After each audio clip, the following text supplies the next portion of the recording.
જય માતાજી દર્શક મિત્રો, આ વિડીયો ખેડૂતો માટે ખાસ છે।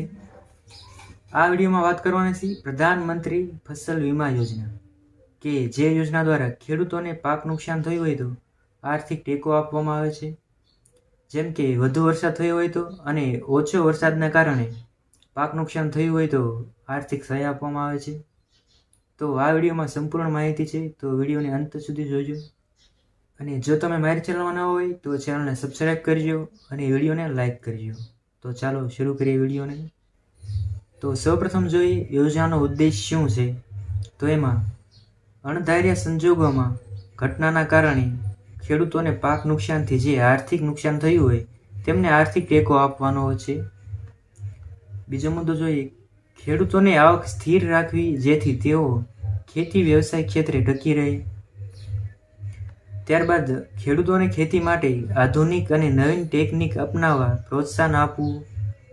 કૃષિ ક્ષેત્ર ધિરાણ નાણાંનો પ્રવાહ જાળવી રાખવો। ત્યારબાદ જોઈએ આ યોજનામાં કયા ખેડૂતો લાભ લઈ શકે। તો એમાં બધા ખેડૂતો જેમાં ભાગીદાર અને ગણોત ખેડૂતો જેઓ નોટિફાઈડ વિસ્તારમાં નોટિફાઈડ પાક પકવતા હોય તેઓ આ યોજના આવરી લેવાને પાત્ર છે। ત્યારબાદ બધા ખેડૂતો જેમાં મોસમી ખેતીની કામગીરી માટે નાણાકીય સંસ્થાઓ પાસેથી નોટિફાઈડ પાક માટે ધિરાણ મેળવતા હોય એટલે કે ધિરાણી ખેડૂતોને ફરજિયાત આવરી લેવાના રહેશે। એટલે બધા ખેડૂતોને આ યોજનામાં લાભ મળી રહે છે। ત્યારબાદ જોઈએ યોજનાના ફાયદા શું હોય। તો આ યોજના હેઠળ ખેડૂતો દ્વારા ખરીફ પાક માટે 2%, રવિ પાક માટે 1.5% તેમજ વાર્ષિક બાગાયતી પાક માટે 5% સુધીનું પ્રીમિયમ ભરવાનું હોય છે। ત્યારબાદ જોઈએ કયા કારણથી પાક નુકસાન થયું છે તો યોજનામાં લાભ મળી રહે। તો એમાં વાવેતર ન થવું, રોપણી ન થવી, ઓછા વરસાદના કારણે અથવા વિપરીત મોસમી સ્થિતિના કારણે વીમા યોજના હેઠળ વિસ્તારમાં વાવણી અને વાવેતર રોકાવું પડે તેવા સંજોગોમાં।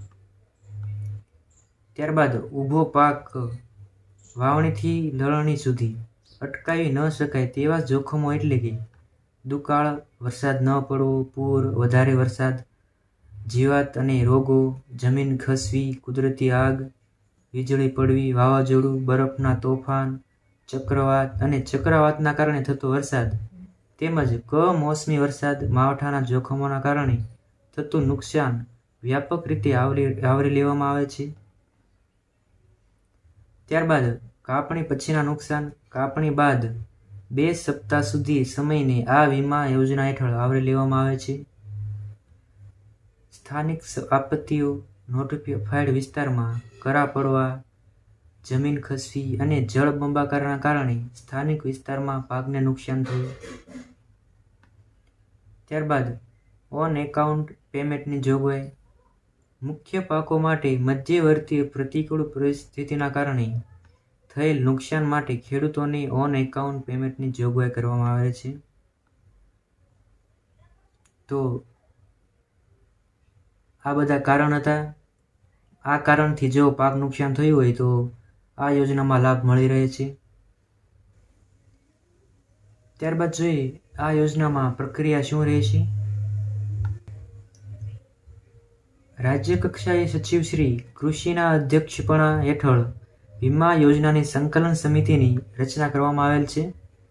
સદર સમિતિ કેન્દ્ર સરકારશ્રીની માર્ગદર્શન સૂચના મુજબ જે તે ઋતુ શરૂઆતમાં ટેન્ડર બીડ કરી અમલ કરતા સંસ્થાઓ નક્કી કરવાનું રહેશે। તેમજ યોજના હેઠળ આવરી લેવામાં પાક ડિફાઇન્ડર વિસ્તાર, પ્રીમિયમના દર, પ્રીમિયમમાં સબસિડી, વીમાપત્ર રકમ વગેરે બાબતો નક્કી કરે છે અને તે મુજબ જે તે ઋતુનો ઠરાવ બહાર પાડશે, જેના આધારે જે તે નોટિફાઈડ વિસ્તારના નોટિફાઈડ પાકો માટે ખેડૂતો દ્વારા દરખાસ્ત પત્રક ઓનલાઈન રજૂ કરવાનું રહેશે અને તેના આધારે યોજનાની અમલ કરતા સંસ્થા બેંકો મારફતે પ્રીમિયમ સ્વીકારશે।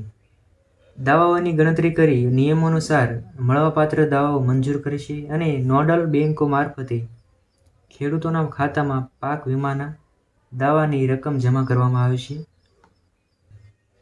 ત્યારબાદ જોઈએ આ યોજનાની કાર્યવાહી કોણ કરે છે। સૌપ્રથમ જોઈએ યોજનાનો ઉદ્દેશ શું હતો।